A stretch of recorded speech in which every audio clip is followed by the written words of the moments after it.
ಬಸ್ರೂರಿನಲ್ಲಿ ತುಳುವ ಬುಡಕಟ್ಟು ಜನಾಂಗದವರ ಉಪಸ್ಥಿತಿಯನ್ನು ಸೂಚಿಸುವ ತುಳುವೇಶ್ವರ ದೇವಾಲಯವು ಒಂದು ನೈಸರ್ಗಿಕ ಅದ್ಭುತವಾಗಿದೆ. ಇಂದು ದೇವಾಲಯವು ಶಿಥಿಲಗೊಂಡಿದೆ.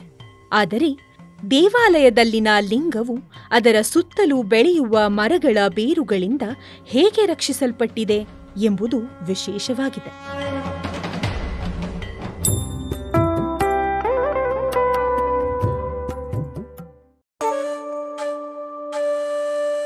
ಮೂಲ ತುಳುವೇಶ್ವರ ದೇವಾಲಯವು ಕ್ರಿಸ್ತಶಕ 5ರಿಂದ 6ನೇ ಶತಮಾನಕ್ಕೆ ಸೇರಿದೆ ಎಂದು ನಂಬಲಾಗಿದೆ. ಇಂದು ಶಿಥಿಲಗೊಂಡಿರುವ ದೇವಾಲಯವು ಕ್ರಿಸ್ತಶಕ 1400ರಲ್ಲಿ ನಿರ್ಮಿಸಲ್ಪಟ್ಟಿದೆ. ತುಳುವೇಶ್ವರ ಈ ಪ್ರದೇಶದಲ್ಲಿ ಒಂದು ಕಾಲದಲ್ಲಿ ವಾಸಿಸುತ್ತಿದ್ದ ತುಳುವ ಬುಡಕಟ್ಟು ಜನಾಂಗದವರನ್ನು ಸೂಚಿಸುತ್ತದೆ.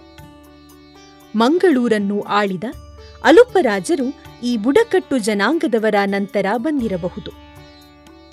ಗೋಡೆಗಳ ಅವಶೇಷಗಳು ಮತ್ತು ದ್ವಾರವು ದಟ್ಟವಾದ ಹಸಿರಿನ ನಡುವೆ ನಿಂತಿದೆ. ಮುಖ್ಯಲಿಂಗವನ್ನು ನೋಡಲು ಗೋಡೆಯಂತೆ ಕಾಣುವ ಬೇರುಗಳ ಮೂಲಕ ಇಣುಕಬೇಕು. ರಾಜೇಶ್ ಆಳ್ವ, ನಾನು ತುಳು ವರ್ಲ್ಡ್ ಫೌಂಡೇಶನ್ನ ನಿರ್ದೇಶಕನಾಗಿದ್ದೇನೆ. ಕಳೆದ ಮಾರ್ಚಿನಲ್ಲಿ ತಾಂಬೂಲ ಪ್ರಶ್ನೆ ಚಿಂತನೆಯಲ್ಲಿ ಕಂಡುಬಂದಂತೆ ಹಲವಾರು ದೇಶ ವಿದೇಶಗಳಿಂದ ಪೂಜಿಸುತ್ತಿರುವಂತಹ ಪೂಜೆಗಳನ್ನು ಪಡೆದುಕೊಂಡಿದ್ದಂಥ ತುಳುವೇಶ್ವರ ಅಂತ ಹೇಳುವ ಈ ದೇವರು ಇವತ್ತು ಸಂಪೂರ್ಣವಾಗಿ ಒಂದು ಆಳದ ಮರೆಯ ಕೊಠರೆಯೊಳಗೆ ಇರುವಂತಹ ಸ್ಥಿತಿ ಬಂದಿದೆ. ಈ ದೇವರನ್ನು ಜೀರ್ಣೋದ್ಧಾರ ಮಾಡಬೇಕು. ಅದು ಮಾಡಿದರೆ ಇಡೀ ಭಾರತ ದೇಶಕ್ಕೆ ಶ್ರೇಯಸ್ಕರ ಅಂತ ಕಂಡು ಬಂದ ಕಾರಣ ನಾವು ಅಷ್ಟಮಂಗಲ ಪ್ರಶ್ನೆಯನ್ನು ಇಟ್ಟುಕೊಂಡಿದ್ದೇವೆ. ಪ್ರಾಥಮಿಕ ಹಂತದಲ್ಲಿ ಕಂಡು ಬಂದಂತೆ ಸಂಪೂರ್ಣ ಗುರುಬಲ ದೈವಬಲ ನಮಗೆ ಸಿಕ್ಕಿದೆ ಎಂದು ಅದರಲ್ಲಿ ಕಂಡು ಬಂದಿದೆ. ಪೂರ್ಣವಾದ ದೈವಬಲ ಇದೆ ಅಂತ ಕಂಡು ಬಂದಿದೆ.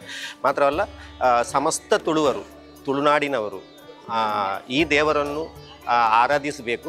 ಆರಾಧಿಸಿ ನಮಗೆ ಬೇಕಂತ ಶ್ರೇಯಸ್ಸನ್ನು ಪಡಿಬಹುದು ಎಂದು ಪ್ರಾಥಮಿಕ ಹಂತದಲ್ಲಿ ಬಂದಂಥ ಪ್ರಶ್ನೆ ಚಿಂತನೆಯಲ್ಲಿ ಇವತ್ತು ಕಂಡು ಬಂದಿದೆ. ಗ್ರಾಮದಲ್ಲೂ ಪಟ್ಟಣದಲ್ಲೂ ಪುರದಲ್ಲೂ ಹೊರಗಿನಲ್ಲೂ പൂജിസൽപ്പെട്ട പ്രത്യേക സാന്നിധ്യ ഒളകിരു. കഴിഞ്ഞ കാലം 2, വർത്തമാനകാലം 7, ഭാവി കാലത്തിന് 3 കിട്ടിയത്. അതും ವಿಶೇಷ ಫಲമാണ്.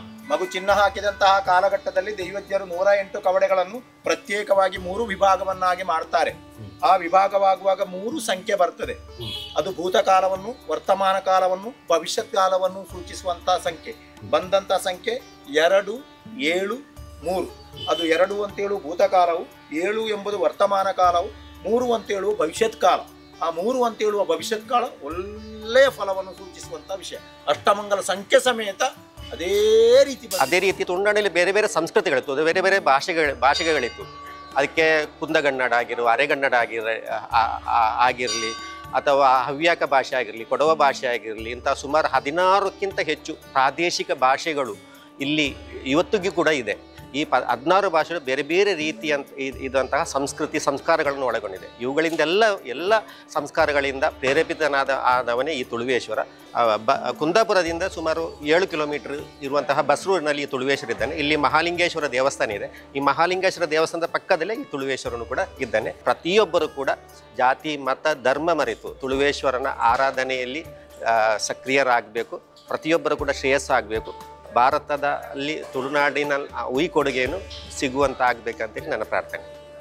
ತುಳುವೇಶ್ವರ ದೇವಾಲಯ ಕೇವಲ ಒಂದು ಪುರಾತನ ಸ್ಮಾರಕವಲ್ಲ. ಇದು ಭಾರತದ ತುಳುನಾಡಿನ ನಿಜವಾದ ಜೀವಂತ ಇತಿಹಾಸ ಪುಟ.